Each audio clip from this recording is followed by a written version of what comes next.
Welcome to Freezer Milk Podcast. I'm your host, Bridget, along with my husband, Chris. Weekly, we talk about being parents, what happened that week. It's basically our therapy session to vent out everything that we went through.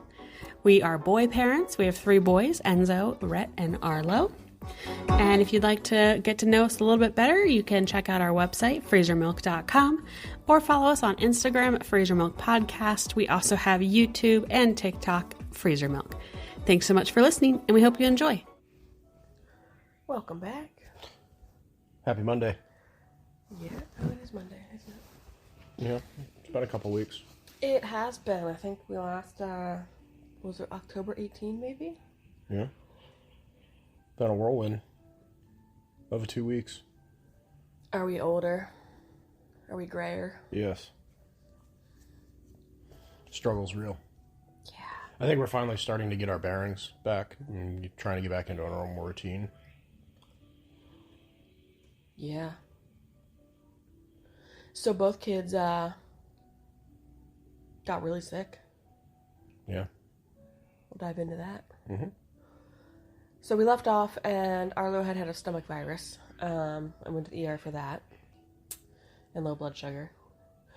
And he got over that, but the following weekend, literally the very next weekend, Rat Holden was breathing really fast and had a really high temperature. It was like, 103.5? Yep. And he was breathing really, really fast, and he'd been coughing, and he'd had like a runny nose. So we took him, didn't we take him to urgent care first? I think so, yeah. Yeah. I think I took him to, urgent care first. And they had recommended at that point to probably take him into the ER just to get checked out because of his respirations. Because they couldn't give him oxygen or anything like that at urgent care if he needed it. So we go to the ER and he tested positive for RSV, which he got at daycare, which is also known as AKA the daycare virus. Yeah, it's very common. Statistically, most kids have it before they turn 2. And most kids don't show that severe of symptoms. Yeah. He also was positive for croup at that time. So he was having 2 different viruses going on. So croup is definitely more throat related, whereas RSV is more Everything lung. else. Yeah, everything else. Lungs, nose, all of it. So we knew, there's no way we're going to be able to not have the rest of us get this. Because RSV is highly contagious. And there's no way to, quarantine a 2.5-year-old away from... No, I mean, he was literally in my face, coughing in my face for a week. Yeah. There's no way to quarantine a 2.5-year-old away from, ourselves, but also from his younger brother. So that was kind of weighing in the back of our mind. Monday, so it was Sunday. Monday, he started to nap a lot on Monday. He was sleeping a lot. Tuesday, and Monday he was still kind of himself. Tuesday he started to kind of go downhill from he stopped eating Tuesday after breakfast. He didn't really want anything more to eat. Getting liquids down became more of a challenge for him. And he just started sleeping even more on Tuesday. On Wednesday, he slept 20 hours combined total out of 24. On me. Yes. Just could not stay awake. Eyes would roll back and he'd pass out. Exhausted. Every time he would wake up, you were forcing him to take a couple sips of fluids, but he wasn't staying awake. And you and I, at that point, I think I had said to you I'm kind of worried. I don't think this is quite normal, but we're still also trying to balance that with his body's fighting 2 viruses and it probably just needs its rest. But we kept going back and forth something might not be right here. So we had a telemed call with a physician's assistant because it was after hours and we were debating, do I take him to the ER? Do I take him to urgent care? Do we talk to telemed? So we called telemed and talked to them. And I feel they gave us a little bit of a peace of mind as far as they were don't love the lethargia that he's showing. Understand he is fighting 2 viruses. Dehydration skin test and like capillary refill, he was passing at that point, like barely, but he was still passing it. And so he was like, look, if tomorrow he doesn't turn a corner, y'all need to take him in and get him looked at because something's not going right. And he was still fevering at that point too. Mm-hmm. Yeah, that was the one thing we couldn't we couldn't control his fevers. Like we'd give him Motrin or Tylenol, and they wouldn't increase on Motrin or Tylenol. They just wouldn't decrease. Really. Yeah, and they won't always decrease on Motrin or Tylenol, but he'd had fevers since like Sunday at this point. Yeah. So it's quite a significant amount of days of fevers. So we went to bed that night and we got up the next morning. You want to talk about what happened? Yeah, he just wasn't. He wasn't in. You've been sleeping in his room all week too. Yeah, I'd been sleeping on the floor in his room. And in the middle of the night, he kind of he scared me a little bit, and he just wouldn't wake up. Like I had trouble getting him out, like getting him up, getting him moving. So I finally I think I texted you. Yeah, because I was sleeping in the baby's room. You were sleeping in the baby's room. His baby was starting to cough a lot. Yeah, and I said, you know what? I think we need to take Red in today, because it wasn't good. I mean, he was very lethargic. He wouldn't get up. He was just. I mean, it's not him. You know, it's not his normal I think self. you said you like got him out of the crib and tried to stand him up, and he kind of just crumbled. Yeah, he just crumbled, and I was like, no. And you like sat him up, and he kind of just flopped over. Yeah, because in the middle of the night he got up and he was coughing and not feeling well, so I had him lay with me on the floor. Yeah. And he just was he wouldn't even talk, like he would whisper. Yeah. You remember that? That was like the weirdest thing in the world. He didn't have enough energy to make sound. Yeah, so he would just like blow air. Uh-huh. So I finally just texted you and I was like, hey, I think we need to take him in. We need to take him in. So I was like, okay. So I was like, let me get up, let me eat breakfast, pack an ER go bag. Because I assume like we'll probably go to the ER. Maybe they'll give him a little bit of fluids and like send us home. You know, I thought I'd be there for like 3 or 4 hours. And we have an amazing ER out here. Yeah. Like, I love this ER. I love that we have good healthcare. Shout out to Inova Loudon, pediatric ER and pediatric unit in general. Y'all are amazing. So, I go ahead and I pack up. I take him to the ER. I walk him in.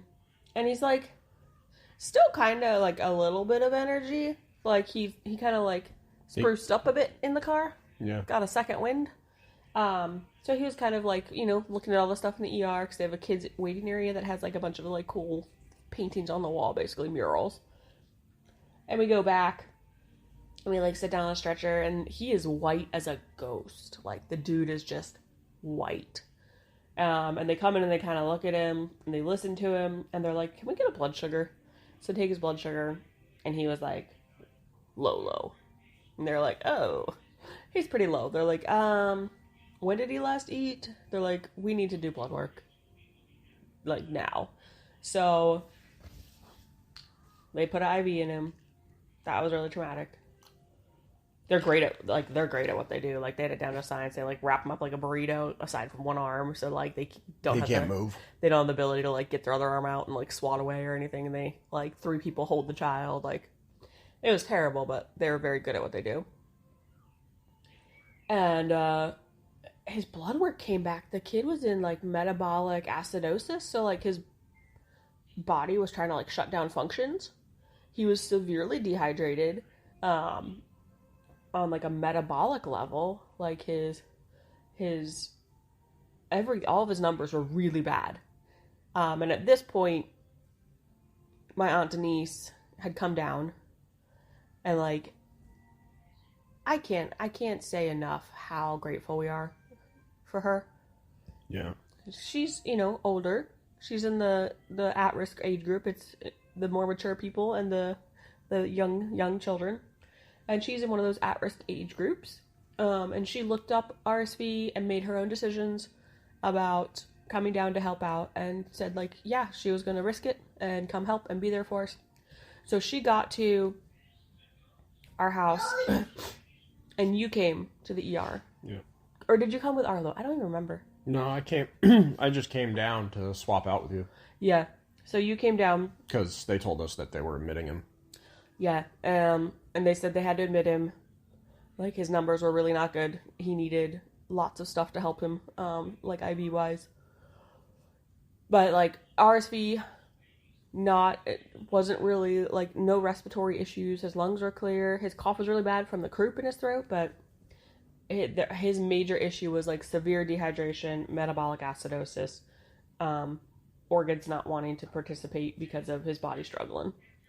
So he got admitted Thursday. Yep, that was Thursday. So he got admitted Thursday. At that point, we'd also made the decision. Denise was like, "Why don't you guys get Arlo checked out officially? Because he's coughing pretty bad at this point." And so we brought Arlo in to the ER also, since Rhett was going to be down there for a while before he got admitted, to get checked out. Oh no, she wasn't at our house yet because you did bring Arlo with you. Oh. Yeah, she was on her way down, but she was like, peace of mind. Can you get him checked too, and just make sure everything's okay? Yeah. So Arlo tested positive for croup, tested positive for RSV. His lungs did sound a little wheezy and crackly at the time, so they're like, "Hey, let's give him the steroid for the RSV or for the croup, and then let's also give him like a inhaler to take home." Right. So they're like, "Look, if he gets worse, bring him back." And we're like, "Okay." So I go home with Arlo. You go with Rhett for all the admitting process, get him up to the room, hang out with him, and then you and I switch. He wasn't really hanging out. He just passed out on top of me with an IV in his arm. Pretty much, yeah. He had a popsicle. Yeah. But yes, otherwise passed out. So at that point, Denise was down here. So I was like, "Hey, I'm going to go switch with Cree for the overnight. I'll go stay overnight in the hospital, all that, because it's a very uncomfortable chair / slide." Yeah. Slide, yeah. This chair, like, doesn't go flat. Like, it pulls out into, like, a very tiny, like, twin bed. But they definitely try, but... They try.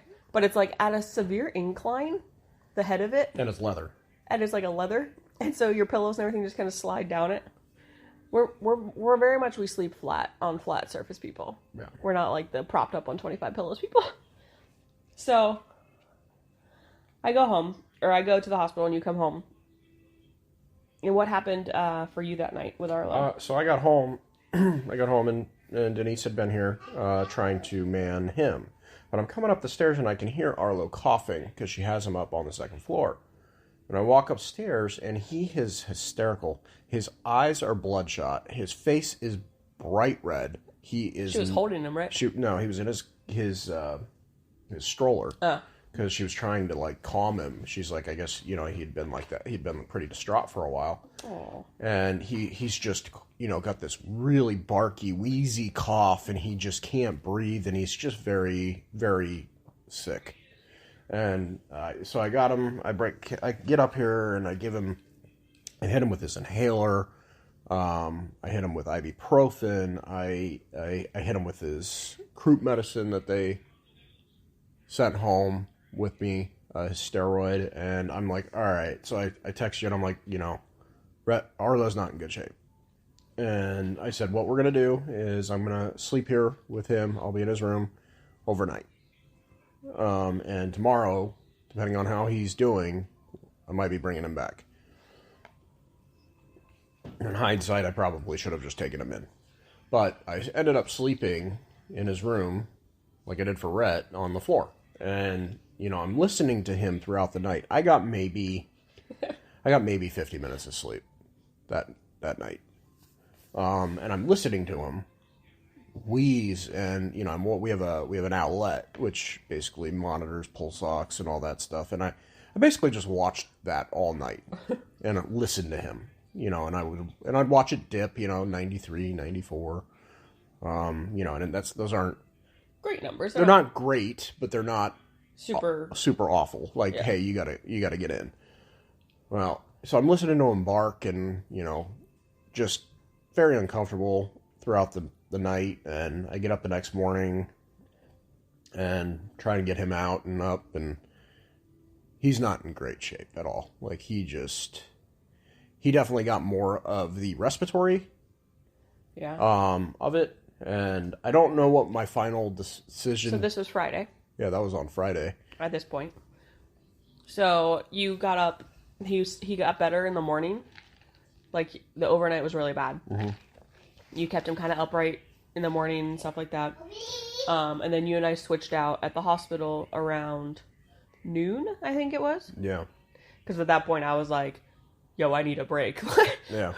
Because my overnight with Rhett Holden was he went to sleep kind of early. Because he'd been sleeping on and off all day. So he went to sleep at like 6:30. But he didn't stay asleep. He didn't stay asleep. So then he was up at like 9. And he was up till like almost 11. And it was a struggle to get him. Because he was getting fluids now. He was starting to feel a little bit Starting to feel a little better. Didn't want to just pass out and go to sleep. No. He was in a foreign place. And he's in one of those like hospital cribs. Yeah, it wasn't that exactly. And so he was very like mad about being in the crib. They woke him up too. Well, so I finally got him to sleep at 11, and they would come and do his vitals every 4 hours and check on him, which I understand because like metabolically, like the dude was real struggling. But at like 3 a.m., they'd just done the midnight vitals, and then maybe they're doing them every 2 hours because she came in at midnight and at 2. Maybe they're doing them every 2 hours. They just done the 2 o'clock vitals, and he slept through it. But at 3 a.m., the nurse comes in because his IV bag was empty. So instead of like quietly changing the IV bag, very, very nice lady was concerned that he was going to like strangle himself on IV cords because he rolls around just like Arlo does. And so she like changes the IV bag, but before she puts the new bag on, she like takes the cords and starts trying to straighten them out. And it tugged ever so slightly on his arm when she did that. And he woke up. And he did not see Mama right away. He saw a stranger. Mm-hmm. And shrieked bloody murder. Screaming. Like at the top of his lungs. Super panicked. And I like pop up off of the like chair bed slide thing that I'm laying on. And she's like, oh, I'm so sorry. The bro never went back to sleep until like 7 a.m. for 4 hours. He screamed and cried and was distraught and mad and just miserable. Like, it was a horrible 4 hours. So we finally went back to sleep at 7 a.m. on me, on the chair. And I texted you and I was like, we gotta change at some point. I'm so fucking tired. And you're like, Arlo had a horrible night. I'm so tired. Yeah. So we end up switching out around noon. I come home. I'm keeping an eye on Arlo, and I'm like, yeah, I don't love it. It's not my favorite. But he's not getting worse. He's kind of stabilized where he's at right now, cough-wise and all that. And then late that afternoon, you text me that Rhett was getting discharged. Yep. Because I was getting ready to pack up. I think I was already packed up, and I was coming back to the hospital to like spend the night. Yeah. And switch out with you around like 5 or 6. And the doctor discharged him. Yep. And was like, he's good to go. You can manage his fluids at home now. Like, metabolically, things have stabilized. We're a lot happier with it. Be on your way. Someone else needs the room. So, I get there right as you guys get discharged. You load Rhett in the car. We come back home, and we breathe this, like, big sigh of relief. Because, like, it was really, really stressful. Yeah. Having him in the hospital. It was terrible. And we get home, and we're like, okay, we know Arlo's still sick. Rhett is still sick. He's just at least hydrated now. My aunt Denise was like, whatever you guys need, let me know. Do you want me to stay? Do you want me to leave? And we're like, if you want to stay one more night, that would be great. Yeah. Because at this point, it was Friday. So I was like, I'll sleep in baby's room. I think I slept in Rhett's room again. Yeah. That night. Yeah, I think you did. And baby was really bad at night. Again. Mm-hmm. And, like, I was like, this is terrible. Like, I'm getting up with him every, like, 2 hours, checking on him. He's like, the cough was horrible sounding. And then he would do this, like, whimper. Yeah. Remember it made you cry? Yeah. Oh, it was, like, the tiniest little, like... Like, help whimper. It wasn't even a cry. It was because I think it was because his throat hurt. Yeah. And he couldn't, he couldn't make a sound. Like, his vocal cords were all screwed up. Like, Yeah, it was really depressing. It was the saddest thing. It, like, makes me tear up thinking about it now. So we get through Saturday night, or Friday night onto Saturday. And Saturday morning, you and I are going back and forth, and I'm like, I don't know. Like, pulse ox is kind of stabilized around 93. It's not going lower, because I was like, if it drops to 80s, like even 89, we're going right now. And I was like, he's a chunky baby. And so I'm like looking at his chest, because like we know from Enzo, like chest retractions, nasal flares, like we know what labored breathing looks like. Right. But Arlo's really chunky. And so it's hard to tell. You can't see any chest retractions happening. We see his stomach moving, but like stomach breathing is also normal for babies. And so we kind of go back and forth, and we're like, I don't know. And like, you're like, oh my gosh, Bridget, just make up your fucking mind. Yeah, at that point I was just annoyed. And I'm like, I don't want to spend money on another ER visit, but I don't want to be that parent that's like, I'm not taking my kid because I don't want to spend money on it. And I was like, I don't know. Denise was like, just take him. Yeah. Have the peace of mind. Who cares about the financial aspect? Like, if you're worried, take your kid. Because I was like, maybe I'm overreacting. Maybe I'm just Well, PTSD. you didn't want to go, partially. Yeah, because I was like, I'm so burnt at being at the hospital. Like, it's a great hospital, but like, fuck, man. Yeah. I was here Thursday, Friday. Like, now I'm going to be back here again on Saturday. So I was like, whatever, I'm just going to take him. I'll go. If he gets admitted, like, you and I can switch out. But I, at that point, didn't think he would get admitted. Yeah. I thought, like, maybe a little bit of support, good to go. So I take him, we wait in the waiting room for a while. They're super busy in the back.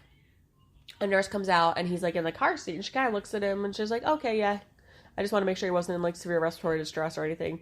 And I didn't say anything. I just was kind of like, if he was, she would have taken us back. So maybe I am, like, seeing stuff that I shouldn't be, like, maybe it's all in my head. Maybe I'm being a hypochondriac. Maybe I'm just being paranoid. I don't know.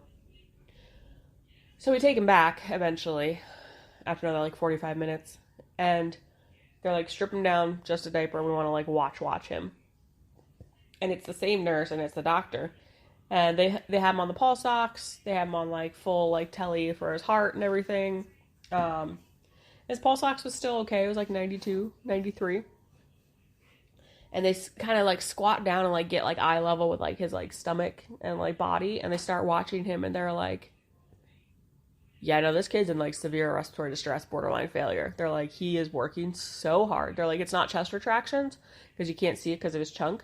But like, there's no rhythm to his breathing. Yeah, it was just more of like panting. It was like scared panting, where there's no like rhythm to it. His whole body like was moving, and he was like gasping, like like trying to get air in. Yeah. They're like, no, he's not good at all. They're like, let's do this steroid, this nebulizer, see what happens. So I like hold this poor child down for a nebulizer. Yep. Yeah. That was terrible. Yeah. And he passed out because he was so distraught. Yeah. So he was like screaming and crying on the nebulizer, and he straight up just passed out because he was like too distraught doing it. So we ended up doing like 3 rounds of nebulizer, and it didn't help. It didn't help. Like, he didn't improve at all. And the doctor came back in, and she kind of looked at him and was like, I gotta do the steroids. You know, this kid needs more help. Like, you guys are spending the night, at least one night, probably 2. Yeah. And I was like, what? Fuck. Yeah, it went quick. So I call you, and I'm like, yo, I need you. And Denise is like, I got Rhett. Don't even worry. Got this, guys. By that time, he was kind of on the mend. He was doing a little bit better. I mean, he was still weak, and he wasn't eating as much, but he was coming around. Had energy, personality again. Yeah. So you come up to the hospital, and we're in the ER for like, I don't know, another 3 hours. Yeah, it was a long time. We didn't get upstairs to a room until like almost midnight. Mm-hmm. But it was because they had to keep trying nebulizer treatments and steroids, and they had to monitor him down there because they didn't have a doctor on the floor, I guess, upstairs. Right. Well, they had to stabilize him. Yes. Because they did the nebulizer, but they did another steroid too. The dude had like 3 liquid steroids and then 3 rounds of nebulizer steroids too. Yeah, and it was... But yeah, they flagged him as technically respiratory failure because like he was not able to like maintain on his own. And there's no rhythm to his breathing at all. Like, they listened to him, and it was like full lung, upper bronchial, lower bronchial. Everything was mad and irritated and super wheezy, super struggling. And it was like so stressful to like see his little tiny body like that. Yeah. And you came to the ER, and I was like, I need you to hold him, because like I've been holding this child for 5 hours, and holding him down for nebulizer treatments. And well, you left for a little bit, and then I stayed with him while they admitted him. Yeah. And then you came back. Because it took a lot longer for them to admit him than it did Rhett. No, I went up on it, because remember that was Rhett. With Arlo, I was on top of the like cart, and I was like facing her. Yeah, and I was like, is this weird? Because you never see people looking at you. She was like, it's so strange. Yeah. She's like, normally like I see the back of their head, but you're like holding the baby down. Yeah. You know, because we set him in the car seat at that point because he was exhausted. It was so much past his bedtime. But he wasn't comfortable enough to go to sleep. Right. Well, and they had just put an IV in him. They just put an IV on him. He was really mad about that, like real mad. You got to hold him down for that one. That was terrible. That guy was so good. The guy who placed that IV. Oh yeah, he was efficient. Yeah, he was really good, especially because like dehydration and everything else. But yeah, so he ended up going up, and then we got him settled in the room, and you finally got back home at like, I don't know, like 1 a.m. or something. Yeah. And that was a super terrible night. Yeah. He didn't do very well. No. Arlo did really bad. So they were doing nebulizer treatments every 2 hours of respiratory therapy coming in all night long. And then on one of the off times, I was like asleep-ish. He's in one of those crib things. He's got his IVs. He's got his heart monitor. He got everything hooked up. And all of a sudden, the like door slams open and like 5 people come running in. And so I immediately like sit up, and they're like, his oxygen's way too low. And I was like, right. What? And like they immediately start like rubbing him. I don't say like shaking, but they're like being aggressive to try to get him to wake up and like startle and like take big breaths of inhale. Because I guess his oxygen dropped into like low 80s. And they kind of looked at him, and like they got him awake and got his oxygen level back up. But because it was like the floor charge nurse and everything all came in.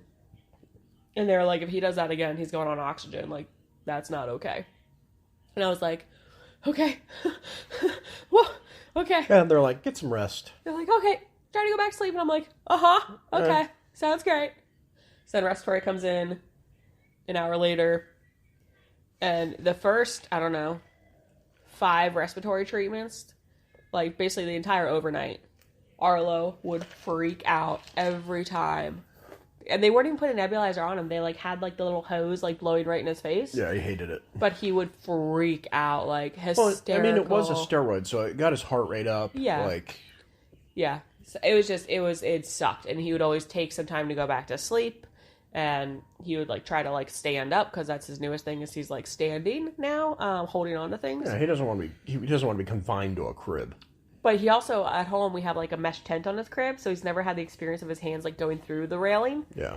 And so he, like, tried to stand up one point, and, like, he has one arm that's, like, on a board because it's IV'd, so he can't, like, bend the wrist at all. He can't use it. Yeah. And his other arm he, like, put through the railing, so he, like, face planted onto the rails, and I was like, bud, please just lay down and go to sleep. He wasn't about that. So he finally goes back to sleep, and no fucking shit. They come running in again. And they're like, his heart rate's way too low. And I'm like, I can't handle this. Right.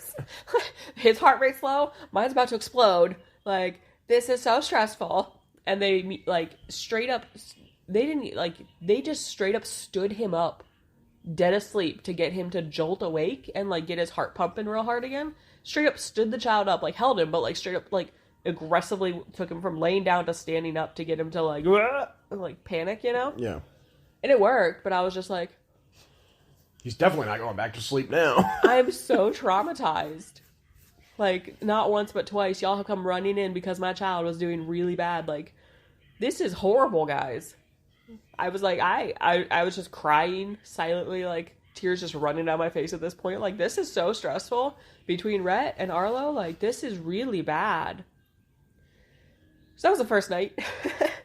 So the next morning I was like, we gotta switch out. I need a break. Like, I need to just get away from here for a little while. Yeah. So you came and you like pulled the day shift, it's really hard. Yeah, I mean, because he's awake. I mean, he didn't sleep at all. No, you said he eventually napped on you. Yeah, he napped. So he would nap. I would eventually get him to pass out on me or on my arms for about 40 minutes, and I only got 2 of those naps throughout the day. I was there for probably, I don't know, 8 hours. No, it was longer than that. 10 hours. Yeah, at least. And the nurses would come in, and they were just kind of I mean, it's their job at the end of the day, so yeah. they're louder, and you know. You got so mad at one. I got mad at one of them and was like, "Look, like, can y'all be quiet?" I was like, you guys need to be fucking quiet when you come in this room." But they finally got the hint and settled it down. But he still wasn't doing well enough, and they decided that they wanted to keep him another night, which, yeah. So we switched out at that point because I was like, I stay overnight in the hospital. That's just what I do. Like, I fit this stupid chair better than you do. Yeah. I'm shorter. You know, it's not a very long chair. My feet still barely. Plus I had just, I'd done the day shift and. Yeah, and it's a burnout for sure. So at this point, it's Sunday. We switch again, and Denise luckily was like, "I'll stay however long you guys need. Like, I'm not going anywhere." And you felt bad because you're like, "Bridget, she's exhausted." Yeah. And she was like, I'm staying here until everybody is home and home and staying home. Right. So we switch out. I go back to the hospital, and the night shift nurse that had been with Rhett was our night shift nurse that night. And I think she felt so bad for having woken Rhett up that one time, when I had been there with him. And she, knew, I was exhausted, was not getting sleep, any of it. And so she was like, "I'm going to put a sign on the door. Do not turn on lights when you go in this room. Please be quiet." She was so sweet. Just the sweetest. Very nice, very personable. So pleasant. And so that night at that point, he was on every 4 hours of nebulizer. Yeah, because they had tapered him off when I was there, and they took him off some of his sensors, because he was starting to do a little bit better. Yeah, so he switched every 4 hours. I think at midnight he switched every 4, so they didn't come back in until around 4 a.m. And we didn't have anyone run in during the night, which was great. He got some sleep, which was, he needed it, because he was so tired. Yeah. And then, the next morning, respiratory came and listened to him, the doctor came and listened to him, and he still had some wheezing, but he was, miles and miles from where he was when he got admitted. Yeah. He's breathing with a normal pattern again. So he ended up getting discharged around 10:30? No, it was noon. Yeah. Okay, I don't know. It's all a fucking blur. Right. I'm still trying to rebound. He got discharged. It was noon or 1 p.m. on Monday. And we came home with him. Started to have to do nasal suctions and nebulizers every couple hours. Yeah. And we still had to do it here. Yeah, and we splurged and got a nice nasal suction. That one was amazing. Right. Sucked everything out of him. Yeah, it's called the nosy boo. It looks like a little bear. Highly recommended if your kids get congested by one of those things. Those things are amazing. The little handheld battery one did not do diddly squat. No. The nosy boo, that was amazing. Love it. But so Monday, Denise left. She was starting to get sick. Yeah. With the RSV. We were sick too. We were, oh yeah. But we fought. I think we were just so adrenaline and whatnot that we just kind of powered through. Yeah, it was a lot. It was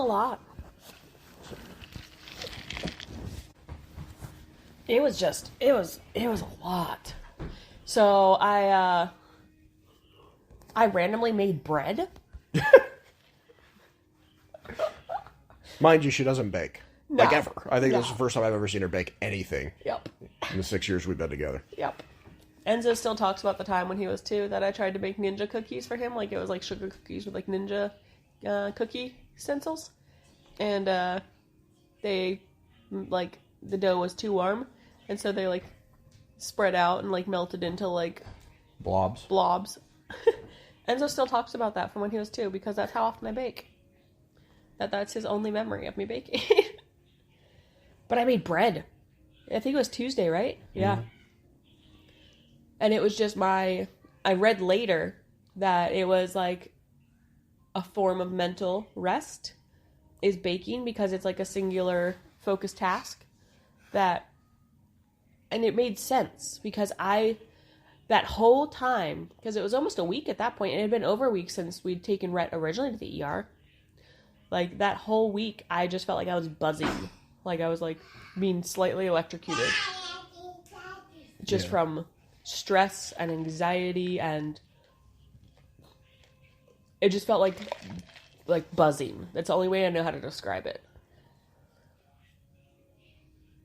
What was it like for you? Numbing. Yeah. We just kind of powered through it. We weren't running on very much sleep. We hadn't had much rest. We were starting to get sick because we had RSV too. Granted, it wasn't as bad for us. Yeah. But it was still there. And that second week, both of us had to go back to work. Plus, Rhett couldn't go back to daycare. Yeah. So we had both the kids that were still sick. We were sick. We were trying to work. We were exhausted. It was a lot. Way too much for anybody. Yeah. And that's like, we saw a lot of the same nurses and the same doctor on the pediatric unit with Rhett and then with Arlo, and they were like, oh no. Right. Not again. You guys again with your other one? They're like, oh man. And the second one was worse. Yeah. From a respiratory standpoint, that was... I think, Rhett was definitely very scary. But I think Arlo was very, very scary. Like, that was only because he's so little and so young, and he can't really tell you anything. I mean, not that Rhett could, but it was all really, really... really scary. Yeah. I don't wish it upon anybody. 0 out of 10 recommend. It was, again, I think we aged 10 years in 10 days kind of thing. Like... I still have no energy. Because it's just, it's been a lot. Yeah. But all in all, the kids are doing a lot better now. Arlo's come through. Again, we had a week of suctioning and basically doing nebulizer treatments, and I think the suctioning really helped. Yeah, again, I can't talk about that nosy boo they say that, like, if you look up RSV, is the important thing with the little ones is keeping their noses clear, because that's where the infection stays, and they don't know how to blow their nose. Yeah. So they say suck their nose, get all of that phlegm out of there, get everything out of their nose, because that's what'll pull everything out. So that was a big difference, is the nosy boo would suck him until he was, like, dry. I mean, it sucked his brain out. But I feel like because we were using, like, the... little handheld that didn't do anything. Yeah, the little handheld would, like, suction a little bit out, but it wouldn't... You'd still see that there was, like, mucus in there. The nosy boo was like, no, you're fully clean. Like, it's a full vacuum. You're good now. Yeah. But it was... That was the difference maker, I think. Yeah. Definitely worth its weight in gold, for sure. But, yeah, we had a couple stressful weeks, and we're bouncing back now. We're trying to get back into a normal routine. Yeah, so... Thanks for listening, and we appreciate you guys hanging in there. Hope you have a good week. See you later. Thanks, everybody, for listening. You can check us out at freezermilk.com or Instagram, Freezer Milk Podcast. Until next week, guys. Thanks. Don't forget, parenting is a trip. We are all here on the journey with you together. Thanks so much for listening.